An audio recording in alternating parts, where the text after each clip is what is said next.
ஒரு ப்ரோட்டீன் லட்டு தாங்க இது ஈஸிட்டு ஒரு குயிக்கான ரெசிபி. இது வந்து இப்போ பட்டார 3 இன்க்ரீடியன்ஸ் போது வீட்டில் இருக்க பொருள் வச்சு பண்ணிங்கன்னா இது மாதிரி ஈஸியான ரெசிபி பார்க்க மறக்காம நம்ம சேனலை சப்ஸ்கிரைப் பண்ணி ஃபாலோ பண்ணிக்கோங்க.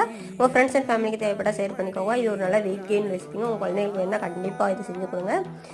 வாங்க பார்க்கலாம். இப்போ வந்து நான் ஒரு பேனில் 1 கப்பு வேர்க்கடலை எடுத்துக்கிட்டேங்க. வேர்க்கடலை நல்லா ரோஸ்ட் பண்ணி எடுத்துக்கோங்க. லைட்டாக நிறம் மாற வரைக்கும் எடுத்துகிட்டு அதுக்கப்புறம் 1 கப்பு பொட்டுக்கடலை எடுத்துக்கோங்க. அதுவுமே நல்லா ரோஸ்ட் பண்ணி எடுத்துக்கோங்க கொஞ்சம் கலர் மாற அளவுக்கு. இது வந்து ஒரு மிக்ஸி ஜாரில் வந்து நல்லா ட்ரான்ஸ்ஃபர் பண்ணிங்க. வேர்க்கடலை நல்லா சொல்லி உரிச்சு ட்ரான்ஸ்ஃபர் பண்ணிக்கோங்க. அதுக்கப்புறம் ஒரே ஒரு ஏலக்காய் மட்டும் போட்டுக்கோங்க. நான் வந்து நாட்டு சக்கரை போட்டுக்க, நீங்கள் தேவையான வெல்லம் இல்லைனா சீனி கூட போட்டு நல்லா நைஸாக அரைச்சி எடுத்துக்கோங்க. இந்த பருத்து நல்லா அரைச்சி எடுத்தோடனே நல்லா ஒரு இதில் ட்ரான்ஸ்ஃபர் பண்ணிவிட்டு இந்த மாதிரி பிடிக்கிற அளவுக்கு நல்லா இறுக்கமாக இருக்கும். உங்களுக்கு தேவைப்பட்டால் நீங்கள் வந்து ஒரு ஸ்பூன் நெய் கூட ஆட் பண்ணிக்கலாம். இது மாதிரி நல்லா பிடிச்சி எடுத்திங்கன்னா டேஸ்ட்டுன்னு ஒரு எம்மியான லட்டு ரெடிங்க. மறக்காம நம்ம சேனலை சப்ஸ்கிரைப் பண்ணி ஃபாலோ பண்ணிக்கோங்க. மோர் வீடியோ உங்களுக்காக.